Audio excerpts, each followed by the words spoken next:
dedicated to each and every one of you who appreciate a great glass of wine. You know what I mean? It's Monday. Let's raise a glass to the beginning of another week. It's time to unscrew, uncork, or saber a bottle. And let's begin exploring the wine glass. Today, I am sharing a webinar I attended about the Grandes Pagos de España. If you are a regular listener of the podcast, you know how much I adore Spain and its wines. The Grandes Pagos is equivalent to the Grand Crus in France. After listening, if you are interested in attending a seminar, you can sign up for the GPE newsletter to receive updates about the Terroir Workshop and when and where you can join in person. Upcoming classes are in Los Angeles, Kansas City, and they are planning additional workshop classes in St. Louis and Mexico City. While you are listening, take a moment to subscribe, rate, and review Exploring the Wine Glass. Taking 1 minute of your time is the only way the algorithms will suggest Exploring the Wine Glass to others, and since you are enjoying the podcast, other wine lovers will too. Enjoy! Slancha! Hey everybody, I'm Lori Budd, a UC Davis winemaking program, Spanish wine scholar, sommelier service, champagne and Côte d'Aron specialist, and a WSET Level 2 graduate. You can find Exploring the Wine Glass on all the socials, as well as your favorite podcast catchers. If you haven't subscribed yet, now's the perfect time to swipe, subscribe, rate, and review. Stay in the know about all things wine by visiting my website, exploringthewineglass.com. I promise I'll never tell you what to drink, but I'll always share what's in my glass. For joining us for the Grandes Pagos webinar today. Thank you so much for joining us. We know that we're going to go ahead and get started on time, let other people join in subsequent course. So I'm Helen Gregory, the founder, president of Gregory and Vine, and it is such a pleasure to have you join us for what has been almost a decade of work and thousands of hours invested in developing educational and workshop content for Grandes Pagos de España. So Natasha Mallory is our director, one of the directors and global brand ambassadors for Grandes Pagos de España for the Terroir Workshops, which is our new education platform on a global basis. Maria Del Hierro is the co-founder of Viñedos Alonso del Hierro in Ribera del Duero, and also the president of Grandes Pagos de España. And Alvaro Perez is the director of the Terroir Academy at Abadia Retuerta, DOP Abadia Retuerta. So before we get started, we wanted to make sure to tell you a little bit more about what Grandes Pagos de España is. So here you have 35 logos for wineries, many of which I think you probably have seen or heard of before. Some may be less familiar than others. The organizing principle for Grandes Pagos de España, Tasha, if you just want to keep going, what do all of these wineries share?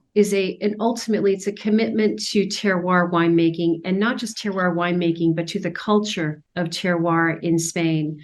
So quality is what every one of these wineries shares. So Grandes Pagos de España is a single vineyard organization. So strict membership criteria based on exceptional estate and single vineyard. First, a track record of industry recognition for more than 5 years. Rigorous inspection and quality testing, annual blind tasting, which means that this is not a tenured organization. Once you join or become a member of Grandes Pagos and are accepted into the organization, you have to maintain those quality standards based on blind tasting evaluations by an independent tasting committee each year. Membership in the organization is becoming increasingly more and more difficult because it does require unanimous vote by all existing members to pass that final round. And membership will be revoked if a winery fails to meet the quality criteria and the standards of the organization. So that's a little bit about Grandes Pagos. Historically, the organization Grandes Pagos de Castilla was at the foundation of what is today called Grandes Pagos de España. Grandes Pagos de Castilla in the Meseta North came together in 2000, founded by 5 estates, to essentially recognize the emerging importance of single vineyard and pago winemaking in Spain. In 2003, this preceded the actual formal designation in Spanish wine law of vino de pago. And there was a lot of collaboration between the original founders of Grandes Pagos de Castilla and the Spanish government to add single estate wines to national wine law. By 2004, Grandes Pagos de España had been renamed and expanded beyond Castilla with 12 member states, and today there are 35 wineries that are members of the organization. What does that translate to in terms of production? It's still a fairly small production when you think of the vast expanse of Spain and where all of the wineries are based, which is in 8 distinct regions of Spain. And when we say regions of Spain, we're not talking about what we learned, the DO principle or model exclusively. We're talking about Green Spain, Meseta North, Ebro River Valley, Meseta Central, Catalonia, Mediterranean, the South, and the islands. So Grandes Pagos de España aspires to present winemaking from a cultural and geographic perspective that is the way that the Spanish people think of their own cultural, geographic, and shared ties. It is 100% single estate small production, which means that it's not the winery that is a member, it's the Pago that is recognized as a member of the organization. Collectively, the acreage is not that big, but what is super exciting, and this is just a small glimpse, is the number of grape varieties, among other areas of distinction, that the wineries are working with today. There are 28 red and 32 white, which I'm sure is a much far bigger lexicon of grape varieties than what we are accustomed to seeing in the textbooks about Spain, which might be 10 or 12. But there's a lot of work to also preserve and identify heirloom varieties in addition to some of the very classic expressions of Spanish terroir. The wineries range in size. There are 3 that are less than 3,500 cases. You have a medium of about 17 that are around less than 16,000 cases and 15 that are more than 16,500. The criteria is not based on having just a small boutique production. You have some that are bigger production. Again, it's just based on the character and nature of terroir. So let's move forward a little bit. We often get the question, what is the difference between Vino de Pago and Grandes Pagos de España? The Vino de Pago is the classification established in 2003 by the Spanish government. The legal requirements for Vino de Pago are primarily based on soil composition. GPE membership requires much more. It is a track record of quality that is defined by benchmarks, yes, that include style, balance, terroir, and legacy, but often also adhere to sustainability, stewardship of environment, and cultural legacies, the people behind the wines. Not all Vino de Pago wineries are GPE members and vice versa. So they are different designations, but they are closely related, and there's been a long integrated relationship between the recognition of Pago by the Spanish government and the member wineries of GPE. Also important to note, and Natasha will touch upon this later as well, that many of the wineries are not just a Pago winery. Of course, they're also DO wineries. They might be making a Vino de la Tierra. So wineries can hold multiple designations. The Grandes Pagos de España designation is the one that recognizes single vineyard classification above all. So what are the objectives?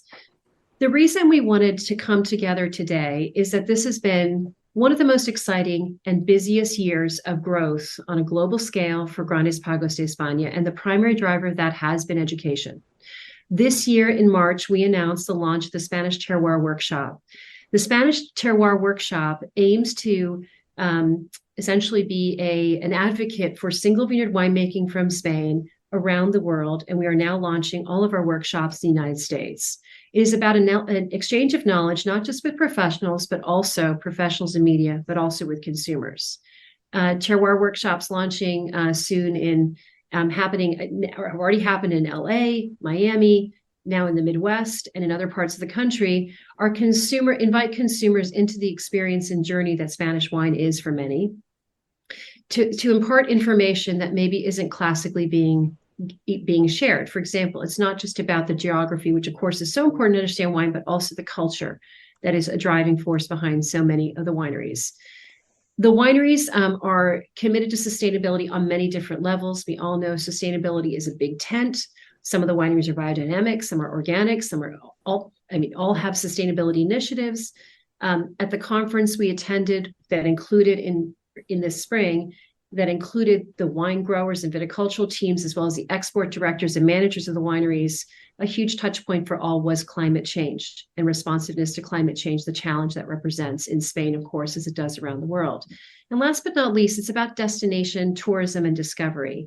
not only are many of these wineries based in some of the most beautiful spots in Spain, but many also offer opportunities for wine lovers to discover Spanish wine at the source. The first announcement we made this year was the Spanish Terroir Workshop. The second announcement we made this year was the nomination of Maria Del Hierro as the new president of Grandes Pagos de España. So Maria, welcome. Thank you for joining us. Maria is the first woman to lead the organization since its history and inception. So, which is exciting. And Tony Sarrion, who is the former president, the president emeritus, in his words, he's the founder of Bodega Musteguillo, really encapsulated what the definition, what's beyond that definition, textbook definition of Pago, and why the Terroir Workshop is important to the wineries. It's about identity. And every winery, that all the 35 wineries that are members of GPE have a unique identity that's based on geography, culture, and history. But ultimately, it's about the people behind the wines. And we're going to hear from some of those people right now. But we also want to reinforce now and at the end of this that we want to be a resource to connect all of you with the people behind these wines, the real challenges, the true stories that are defining and shaping Spanish wines today, whether that's in the cultural sphere, destination and travel, and most importantly, in the geography, the climate, and some of the challenges that wineries are confronting, and the ability that they have uniquely, perhaps more than any other organization of Spanish wineries in Spain, to connect with pretty much every touch point in Spain, so that a winery in Mallorca can talk to somebody in Meseta North or somebody from, in Galicia, and discuss strategies collectively to overcome everything from viticulture to success stories and best practices that can be shared to, bringing in visitors and even bringing wine commercially into new markets. So we'll be sharing this presentation with you. And certainly, I think now we want to hear from the wineries. So Tasha, let's advance.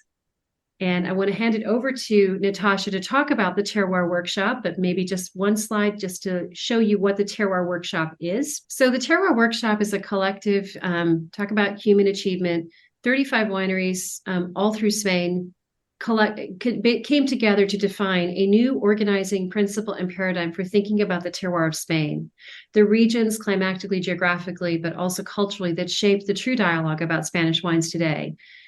These are 4 of our ambassadors, including Natasha, who have started to present the Terroir Workshop to consumers and to trade. What does it include? When you sign up for a Terroir Workshop, you get an extensive self-study guide, the pre-read, the digital textbook that talks about the politics, the culture, the landscape, the climate, but then guided classroom study and tasting. And then every single one of our wineries also has an 8-page guide to discovering their terroir and what that identity is of terroir culture. So I'm going to hand it over to Natasha to lead the Q&A and the discussion with Maria, with Alvaro, and also please remember to put questions in the chat. We'll get to all of them. And Natasha. Well, hello. Thank you so much, Maria and Alvaro, for being with us today. It's nice when we can find a time in the day where both Spanish time and US time coincides, and we can have you all live, and that's the beauty of these webinars too. Maria, I'd like to start with you. You are a newly elected president for Grandes Pagos. Congratulations. Thank you. This is about just over a 20-year-old organization, and there's been a great evolution, I think, from its beginnings to where we are now. But can you tell us a little bit about what your vision is for the organization and a little bit what your objectives are? I'm glad to be here with all of you, and thank you, Helen, for this explanation about Grandes Pagos de España, because it was really exactly what we wanted to promote and to explain to everybody. Grandes Pagos de España, as you explained very well, it has been growing during the years and in importance and in really in people and in wineries. And I think that my mission as a president is really to consolidate these association that has been really having a lot of importance in the last years. And then I would like to really to continue to grow in importance, insisting on the single stage wines and to attract to other wineries that are in Spain and that could be inside the association. And I'm sure that they will love to be with us, because they could benefit of all the exchange of knowledge that we can offer for enologists, for marketing, for the brand, for everything. And that's what I'm going to try to explain to everybody. So how big do you think Grandes Pagos could grow to be? I mean, there are still, I think, a few areas of Spain that don't necessarily have members. What do you envision for that? Well, I think that Spain is a very rich in wine states and in vineyards, and there are a lot of states that share our philosophy of high quality wines from our own grapes and from our states. And then I would like to have all of them with us because I think union really is a strength. At the end, it's easier to go to the US and to make a show of all the wines. If we are 35, we are enough wineries to have attention. But if we will be 50, it would be better. But all of them have to share our philosophy. That's really important. So can you tell us, we talked about a few of the entrance criteria for Grandes Pagos, but one thing we didn't necessarily mention is that there's quite an exhaustive study that has to be presented to join, and what criteria are you looking for there?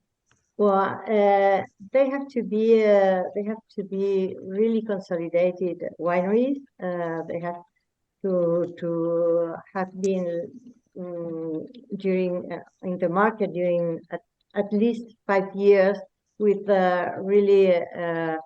really high scores from critics and national and international, and they have to work the vines we ask for other wineries, and they have to use their own grapes, and that's. And I think I understand too that they have to present very detailed soil studies, climate studies.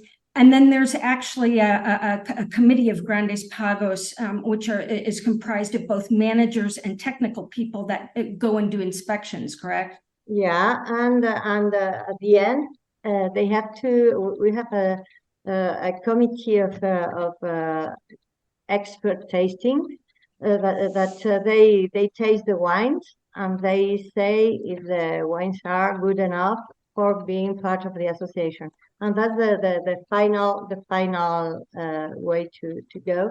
And then after, if they have good scores from these tasters, then we present the winery to all the members of the association at the General Assembly, and they have to vote if they accept to be part of the association or not. Great. So let's talk a little bit about Viñedos Alonso del Hierro. Tell us, when did your winery first become part of Grandes Pagos?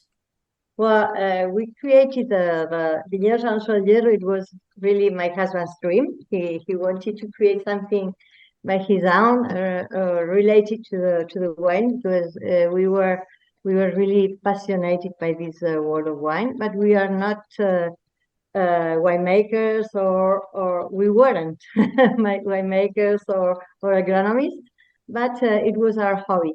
And then in 2002, we bought 26 hectares of vineyards, Tempranillo vines in Ribera del Duero, and we started to make wines. But we looked for the best professionals for making the wines. Stéphane de Renoncourt in Bordeaux, he was our consultant for the vineyards and the wines. And Claude Bourguignon, he analyzed all the soils that we had. And then when you are working with these professionals, you become immediately ecological, organical, and biodynamic, because you understand perfectly well that the wine is made in the vineyards, in the vines. And then when we launched the wines into the market in 2005, and after 5 years with good scores from Parker and Tim Atkin and other professionals, then we applied to be part of Grandes Pagos de España, because we share their philosophy at 100%. So Right. we entered in 2010. Well, why don't we talk a little bit about the wine itself? Some people have received the Alonso del Hierro 2017 wines. And tell us a little bit about, we know that you have worked with Claude Bourguignon and identified all the different types of terrains that you have. And actually, I think I'll share screens again, because we do have a few slides actually from our presentation.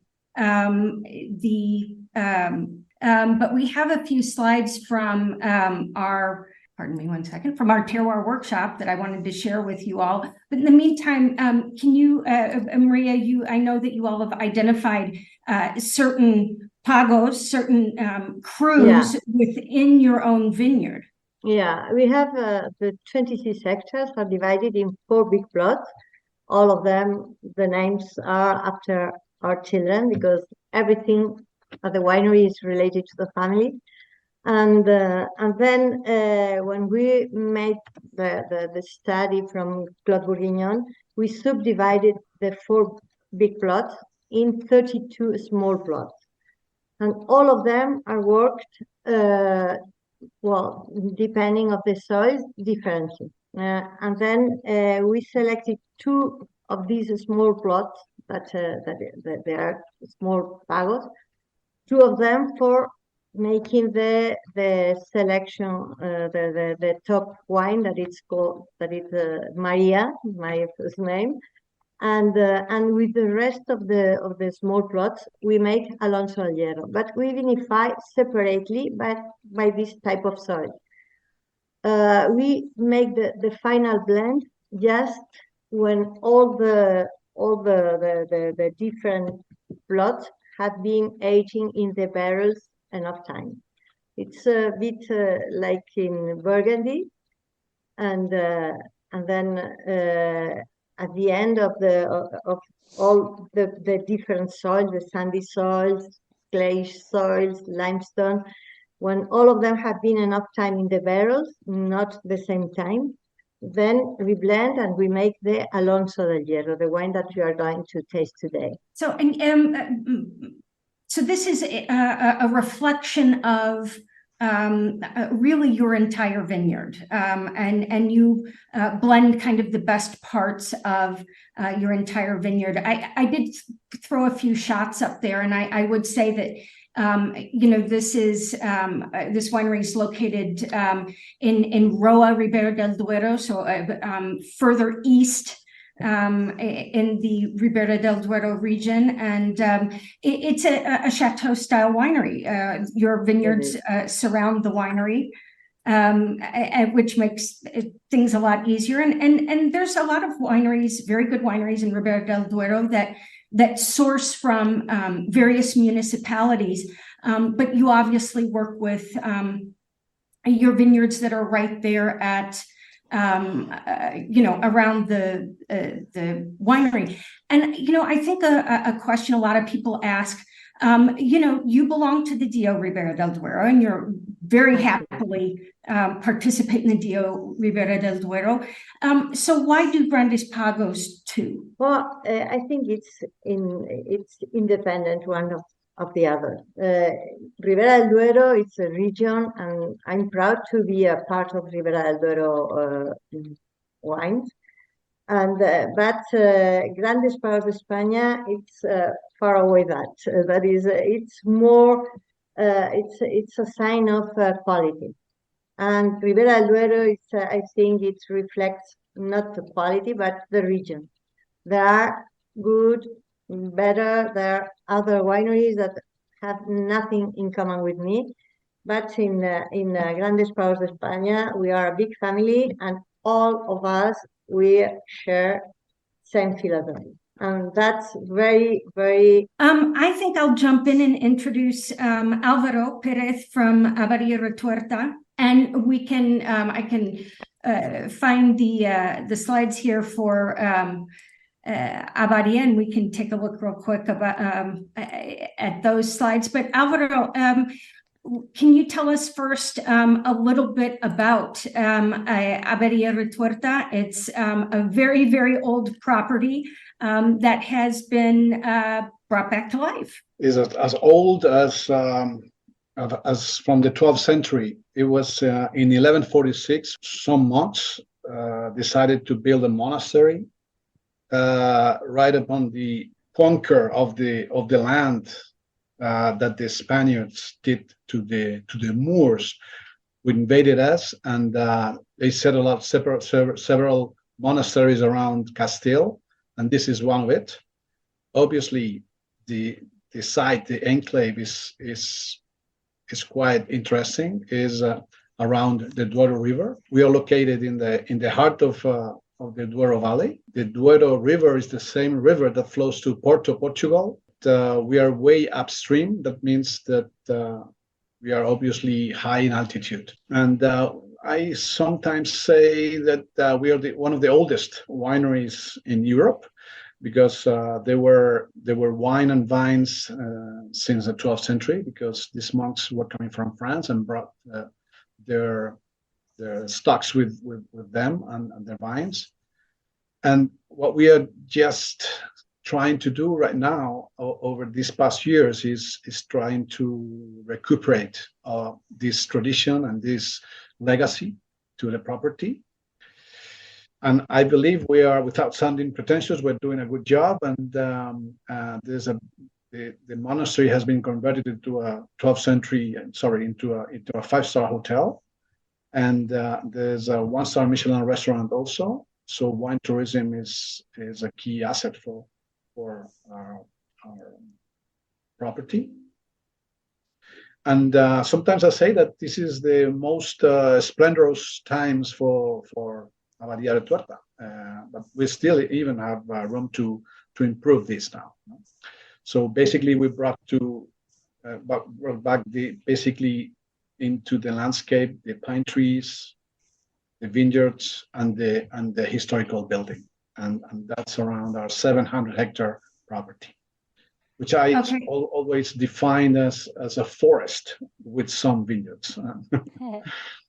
So you are within the Duero Valley.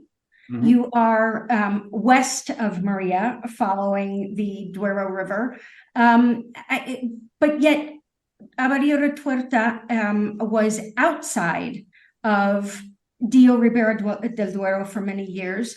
And but now is you have recently, within the last year, I believe it is, been awarded Vino de Pago status, and you are now DOP Abadía Retuerta.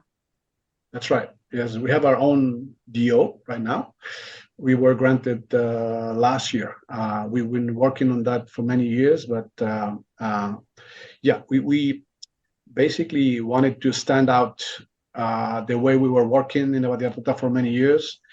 It is true that we tried to join Ribera del Duero at the beginning, but we were told gently that this could not be possible because they couldn't open the doors to everyone on all frontiers, because we were right at the edge of the borderline of the Ribera del Duero.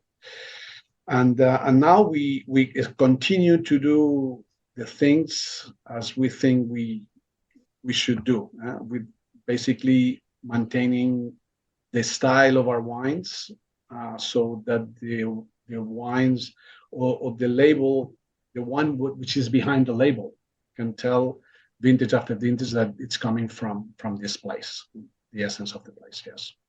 So Pago Negralada, we've actually got the word Pago there and the name of the wine. And I'm going to clarify one quick thing that's also a question we get quite a bit. So Pago in Spanish more or less means cru, like in French. There are many wines that use Pago in their name. And if they were using Pago in their name prior to 2003, they are grandfathered and allowed to continue to use the word Pago in the name of their wine. Anything past 2003 now, unless you are a Vino de Pago, you cannot use that word in the name of your wine. Pago Negralada, you have several Pago wines. As a matter of fact, single vineyard wines that are monovarietals. And this is a monovarietal Tempranillo.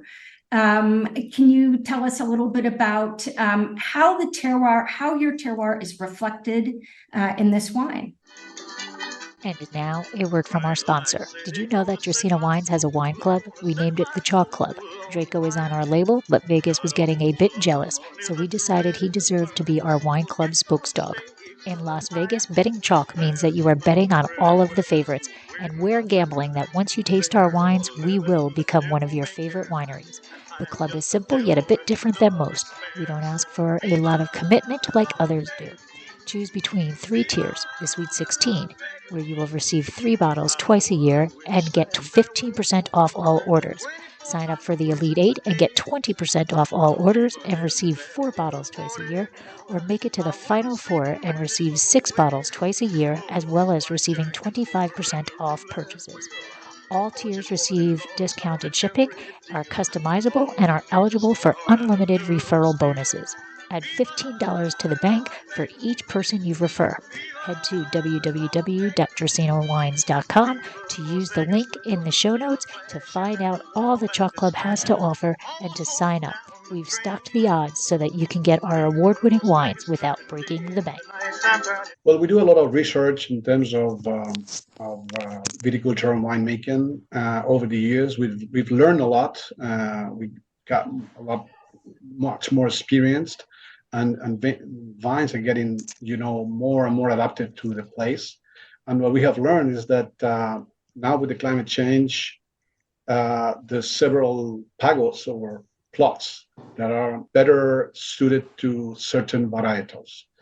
And in this case, Pago Negralada is definitely where we get the best expression of our Tempranillo. It is where the purity of Tempranillo comes from. It is very close to the Duero River. It is in the lower part of the valley, which paradoxically, it is the coldest part of the property. It's 2 degrees Celsius less than up in the slope. Because, colder air is heavier and sort of settles down in the lower parts of the valley. Adding to this, the phreatic level of the water tables are sort of close to the surface, only 3.5 meters. That means the roots are already there because these vines are 30 years old. So this, in a way, they can manage very well themselves in terms of water disposal. And adding to that, also late in the growing cycle, when the nights are getting, sort of longer and longer, late August, beginning of September, we started to get some morning dew very close to the river, which helps a lot when the vines are a little bit tired from the hot summer to really finish up maturation very nicely. So basically, we get our grapes from Pago Negralada. It is 16-hectare plot divided into 4, and we do individual winemaking of all those 4 subplots, and we decide which is the one that really better reflects the style of the wine, and also the touch of the vintage as well, because we are, I wouldn't say obsessed, but we care a lot about maintaining the style of the wines, of each wine, but also obviously if you're making terroir-based wines, the climate should be reflected, the vintage should be reflected as well. Well, it's all these little details that count, obviously, in making these kind of wines. I'm going to now, I like reverse ordering the tastings and starting with reds and then going to whites, because it really shows you the quality of a white if it stands up after reds. So we're going to go backwards here a little bit, because I know some people received a wonderful wine from Rías Baixas, from the winery Fia-Boa.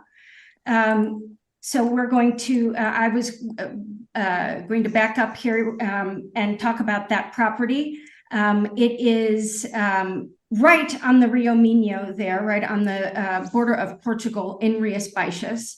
And I think many people probably understand that in general, Rías Baixas is a lot of very small plots, what they call minifundio. So it's a lot of, in fact, the average plot size is less than a hectare, and it's a lot of families farming. So a lot of wines coming from Rías Baixas wind up being from many different parcels spread out among maybe one subregion like Val do São Lés, or across even the subregions, and it can come from other areas. Fia-Boa actually has one of the largest extensions of vineyard in all of the denomination of origin Rías Baixas. They are located in Condado do Teia, and I think that makes makes these wines very special. So yes, they have identified many different plots within their vineyard extension, and in fact, they do have a single vineyard wine, or a single plot wine, that's called Selección Finca Monte Alto. But the rest of Fia-Boa, Fia-Boa Cuvée, the normal one, is obviously made from several of these different plots, but within a single vineyard, and that's just very, very unusual in Rías Baixas. I'd also point out that they're based in Condado de Teia, and for me, this is such a reflection of their position there, a little bit further away from the Atlantic, very close to the Minho River, as you can see in this photo, and it just winds up having this balance that so many wines in the Condado area have. So they have the wonderful acidic soils that help give Albarino, which is already has a certain acidity to it. It just kind of reinforces that lovely acidity. But since we're in a little bit warmer area of Rías Baixas, it really gets the ripeness that helps balance out a lot of that acidity. And it just makes these wines have so much fruit weight and so much material that it really makes it these wonderful aging wines. And that's one of Fia-Boa's innovations, is to make Albarino wines that withstand the test of time. This one, as you can see, is rested on the lees for 6 months. And they see a positive evolution in the bottle for up to 3 years with this wine.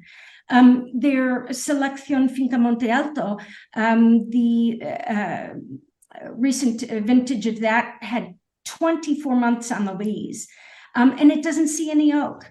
And that wine is able to age much beyond even that. And I think that's one of their great objectives, is to make these wines that will evolve over quite a long period of time.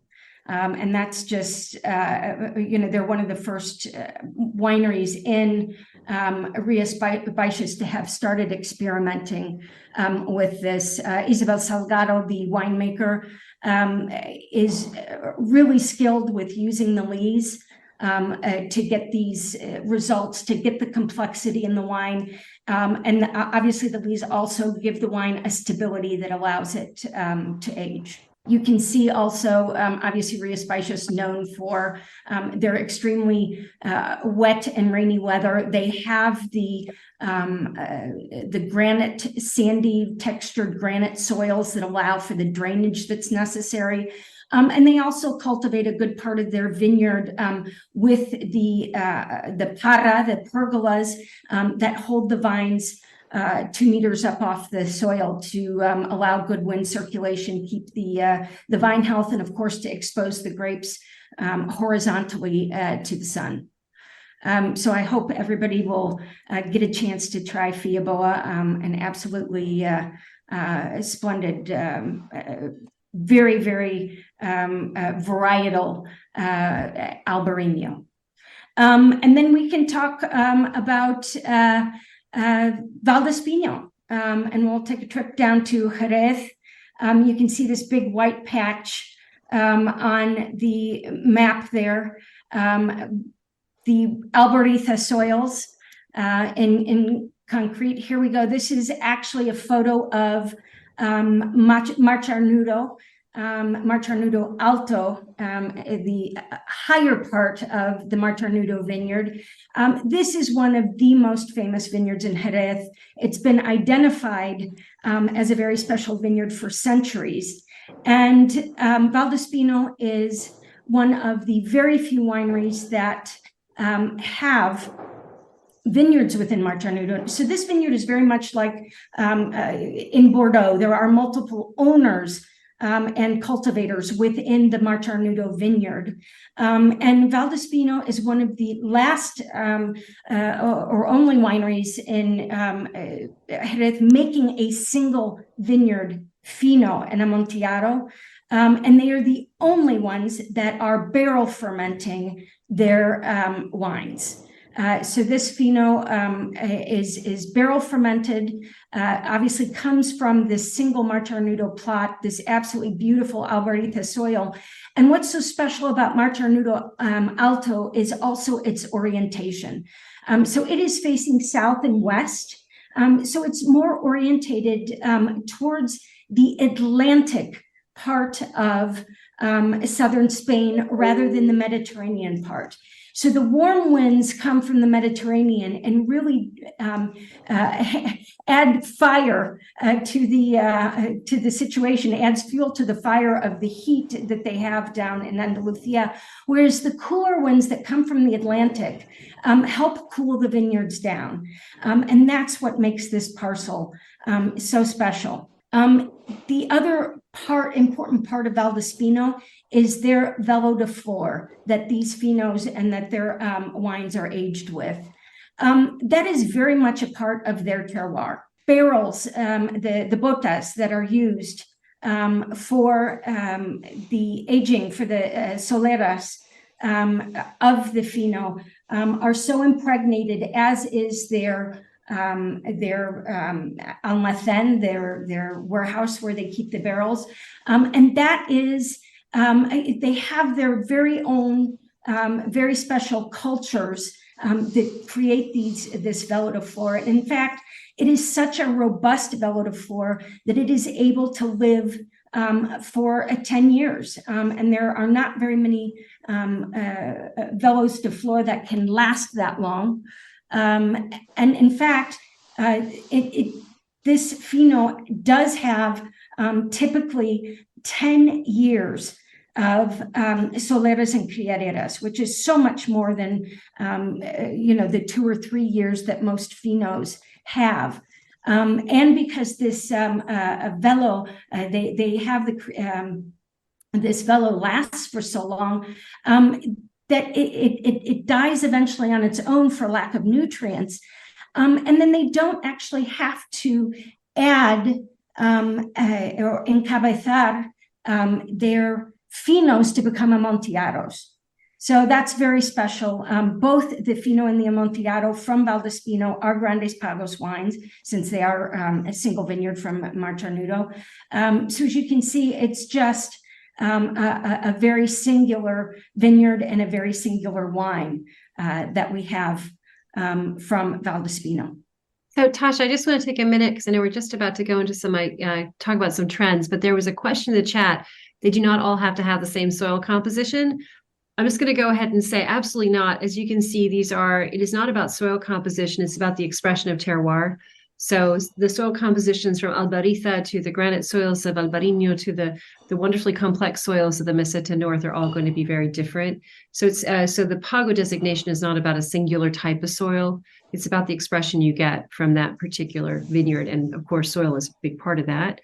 Another question we got was a single winery can have a single wine that is Grandes Pagos while other wines fall under other designations. Tasha, is that something you want to just comment on now? In the context of, for example, I think you've explained a couple of examples already, but the question was can a single winery have a single wine that is Grandes Pagos with other wines that fall under other designations? Yes, absolutely. And Maria spoke before about this independent tasting committee, and I would absolutely reinforce that fact. These are, and in fact, there are rotating professionals from Spain here that make up that independent tasting committee. They taste completely blind. They do not know what they're tasting. And so these wines have to be qualified. So even if they qualify to be a Grandes Pagos wine and come from a single vineyard, they may not make it because it may not reflect the terroir. And that's one of the primary criteria that independent tasting committee looks for. Is this reflective? Does this wine have character, and is it reflective of where it comes from? So yes, a winery can very much have 1 or 2 wines that are in Grandes Pagos and then several others that are not. Well, I think, thank you, Tasha. So it's pretty hard to choose between 35 wineries, which wines are going to be representative. And these wines are really meant just to show you a little bit of the thinking, the depth. And as Maria explained, this shared philosophy that the wineries have, which is to make wines that in many parts of Spain, that are very much kind of the indicator of realizing the full potential of the Spanish viticulture and terroir. So I know we're going to move on to just a few minutes here of asking Alvaro a few more questions about some of the trends to watch. I just want to share one thing, which is a friend of ours recently reminded me that Spain is the size of Texas. And here we are, here we are talking about a country that we articulated 8 regions we wanted to look at as part of the Terroir Workshop. But I can guarantee that consumers coming into the Terroir Workshop and learning about Spain are absolutely just overwhelmed and just so interested in the unique regional culture, the distinction of geography, culture, and people behind these wines, which are just such an interesting piece of teaching people, not just about wine, but about terroir culture. So Tasha, and I'll let you kind of maybe explore some of those themes with Alvaro. And then as we're talking, please feel free to populate the chat with questions you would like to have answered. I know, Lori, I think we sort of answered the question that you had about quality and the criteria. We can answer that also. We can actually show you some of that, the extension, how extensive that quality and criteria and the reporting that has to go into for membership for a GPE. But Tasha, I'll hand it back to you. And please, again, put your questions in the chat. We want to make sure we get to them today. So Alvaro, one of the absolutely wonderful aspects about Grandes Pagos. And in fact, I've had several wineries tell me it's one of the main reasons why they've joined, is the exchange of information between the wineries. And I know there are several formal meetings each year between the winemaking staff and vineyard staff. And they do talk with one another. And you're very much involved with that a lot of times. What are you hearing lately? What are wineries excited about? We've talked a lot about climate change, and we know that's a big worry, and there's a lot of talking back and forth about climate change and how to address it in the vineyard, how to address it in the winery. But what are wineries talking about apart from that? What are they excited about? Well, obviously, yeah, we do a huge get together once a year. But we do exchange information throughout the year between all the wineries, and it is about the most exciting part of the year, I would say. It is not just us, because we also bring some experts and so we discuss these topics that we sort of concern us in a way, or challenge us in a way. Obviously, climate change is one of the big topics. But how to manage climate change is the issue. How soils get into play, how water retention in the soils, it is important. We also are now talking a lot about irrigation, on how to use it, because irrigation, it's been forbidden for many years because it was mainly used to increase production. But now it's used in a different way. It's just I like to call them survival irrigation, and how to irrigate and when and how much it is a question. And we do, like I said, doing a lot of research on this topic, and we openly say that we do this kind of irrigation when we're reaching these peaks of 40 degrees, that is becoming very common right now. And also we are not getting as much rain during the winter and autumn. So we're not getting our water tables filled up.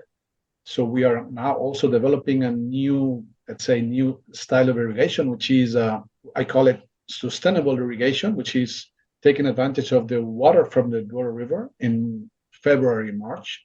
When we see there's not enough water in the soils, we try to add this water from the river into the soils.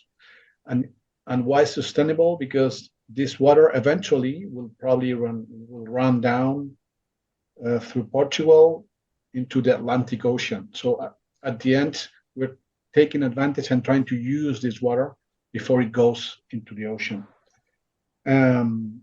Obviously, I was going to say, pardon me for jumping in, but I think another thing that I've heard going around a lot too is the excitement about native grape varieties, recuperating native grape varieties. I know, for example, Abadia Retorta has spent a lot of time. You have an experimental vineyard with over 30 different varieties, I believe, but you've also located almost a semi-wild Tempranillo on the grounds, right? Yeah, obviously varietals is another point of discussion.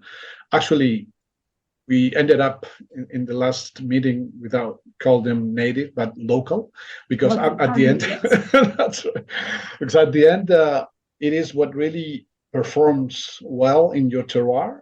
It's what you should be keeping and what you should be sort of cultivating and performing. And yeah, for example, Abadia Retorta, DOP. Sometimes I get this question asked: is what are the varietals of your DO? We're actually growing more than 25 varietals, because especially, obviously Tempranillo is more than 50%, which is our signature or identity from the Douro Valley. But we also planted Cabernet Sauvignon and Merlot specifically in the 90s. when these foreign varietals were called mejorantes or improvers.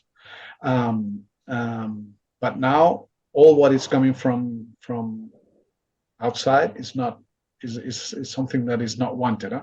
There's many trends, and at the end, our Cabernet Sauvignon from Pago Valdebellón, it is now performing way different from as 30 years ago. So this is what we call a local variety now. That is specific Cabernet Sauvignon, which obviously is not a varietal from Spain, but in our Pago Valdebellón performs in a way that has adapted to our continental extreme climate, to our droughts, to our fogs in the winter, and is giving us the wine that we like. But obviously, we use around 10 varietals as a majority of the varietals that we use, and the rest are under study because with all the climate change, what we are seeing is that there's some difficulties now with the heat to maintain acidity, and we are focusing on these varietals that retain acidity and give us this fresh fruit and this freshness to the wines. And actually, we're now even creating new wines in Abadía de Tuerta that are more linked to these times, I would say, to the new climate context. And we are very happy with the results. And but we're not forgetting about our classic wines, and we still work with them. But ideally, what we are doing is managing, especially in viticulture, differently, managing different things in the winery, trying to maintain the style, because temperatures are so different. We get no rain almost. So if we do nothing, probably the wines are going to be way different from the ones in the 90s. So what we're trying to do is sort of mitigate this effect, managing viticulture in a different way, shading the grapes, helping with a little bit of irrigation wisely. And this way we're maintaining in a way the style of Abadía de Tuerta, but obviously, like I said, backing up with the touch of the vintage. Tasha, since we're kind of closing down on time right now, there was a question I want to make sure we get to, which is, do wine lovers why do we even think wine lovers will care about why do this? And I want to address that question because I've been working in the Spanish category since the late 90s, and it has always been very difficult to find an organizing principle to help Americans understand the complexity of Spain, of Spanish terroir and everything that is available. And we have always tended to approach it from one DO to another. And even after 20 years, there was a recent study that was presented just a few weeks ago by Wines from Spain and the government of Spain. There's only 3 or 4 DOs that are recognized by, let's talk trade first, consumer second. So imagine if you're a consumer who wants to discover something new. How do you go about that? How do you go about finding, and you're somebody maybe who's really understands Burgundy already and Bordeaux or wonderful Italian wines. And the Grandes Pagos de España, as has been articulated now several times, is about going beyond the culture of just understanding one DO and hop, skip, and jumping from one DO to another, but looking for a group of wineries that share the principles of stewardship of environment, creating wines that are super expressive of terroir, extraordinarily unique places, often being the biggest innovators. I loved your word, Alvaro, for improvers from other places. Mejorantes. Today's generation of Spanish true viticultural and Spanish winemaking innovation is coming from inside of Spain. And we have a lot to learn from that. But we also, in the same process, want to educate and offer a way for consumers to find the wineries that are really about terroir expression, the same way that you would, for example, if you looked for a wonderful importer organization that shared the same similar philosophies in other parts of the world. So that's a long explanation, but we are launching the Terroir Workshop for consumers who just want to dig in and get to know Spain and get to know the people behind these wines, the places that shape the culture of Spain, and to provide them with some insights into that maybe go a little bit that, challenge what we have learned for the past, certainly in my case, for the past 20 years. So that was one question that was in the chat, and I wanted to make sure that we address. Okay, so this is actually Lori. This is a question from Lori, which I think, again, we're talking. We were in Mallorca and probably spent about an hour on one question debating, should we call it native or local? And the definition was, no, it's local. Because if you take Tempranillo to Mallorca and it were to prosper in Mallorca eventually, as Alvaro said so well about his Cabernet, over 30 years of growth, now it becomes a local variety. Does it matter that it wasn't indigenous to the region? No, but there is, of course, a strong movement to also preserve those heirloom varietals that do so well in local terroirs. So can an international variety be classified as a Pago, or does it have to be indigenous, Natasha? Since he mentioned his Cabernet Sauvignon, Pago de Valdepeon, and that certainly is a Grandes Pagos wine. It is allowed, obviously.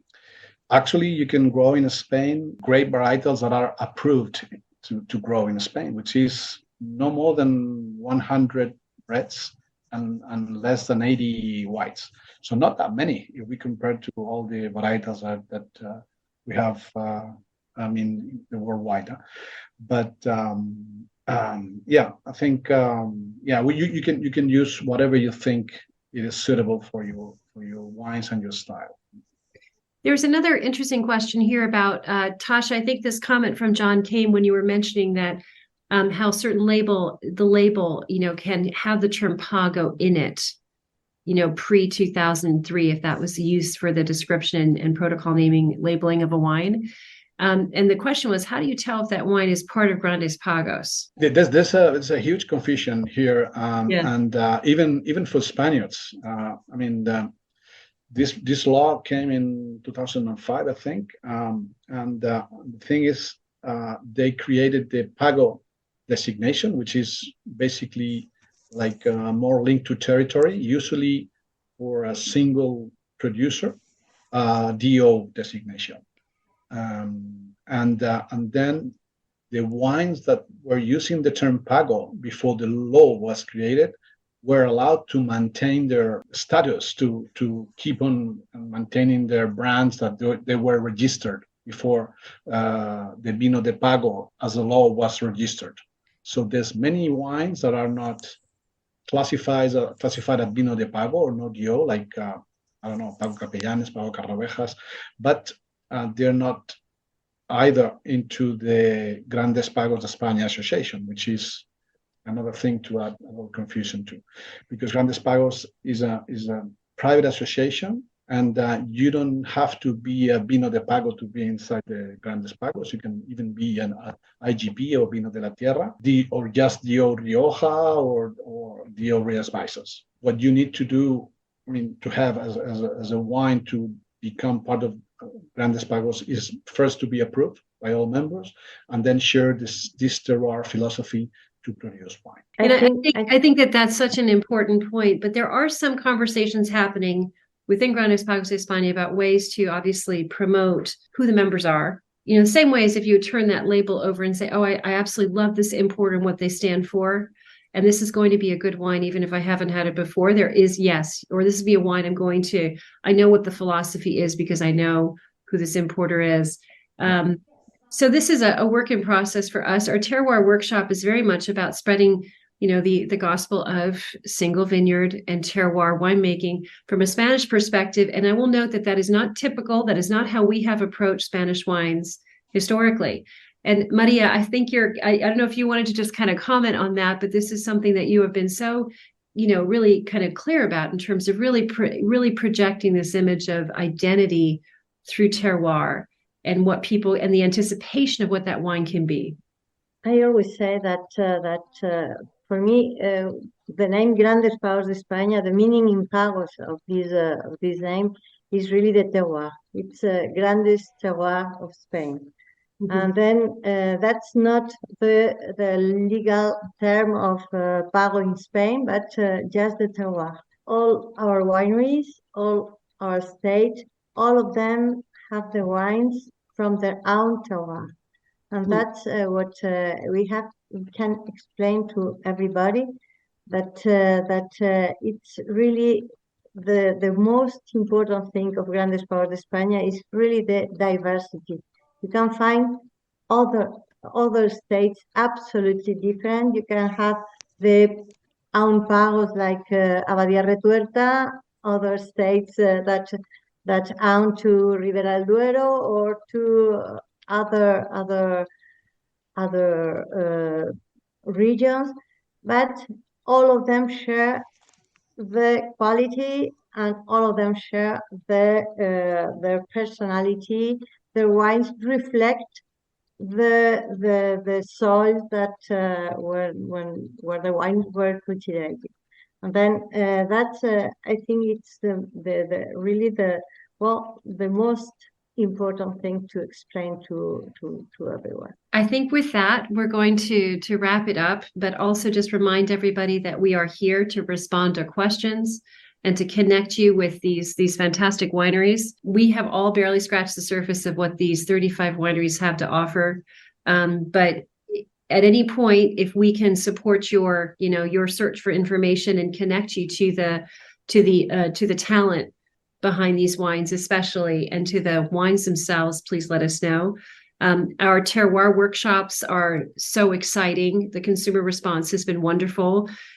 We are just getting started there too. We will keep everybody here posted on where these workshops are taking place. And if it is in a market that you are close to or in, you are invited to participate and attend. We'd love to have you. I think with that, I just want to say just a great thanks to Alvaro, to Maria, to Natasha, and to all of you for joining us on this journey into Spanish terroir culture. Best wishes for the great holiday season ahead, and we look forward to keeping in touch, and we will let you know how the Terroir Workshops calendar evolves.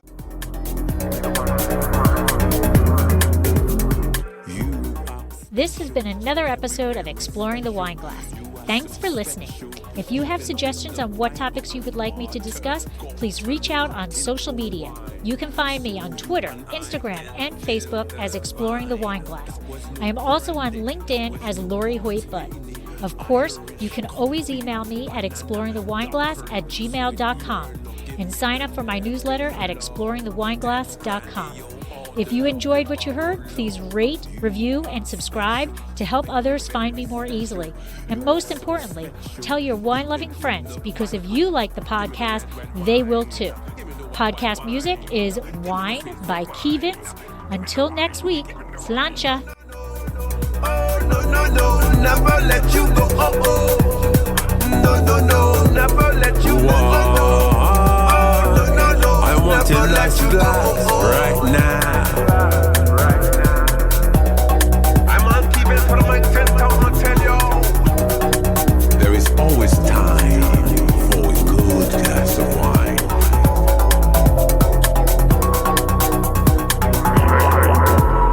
No.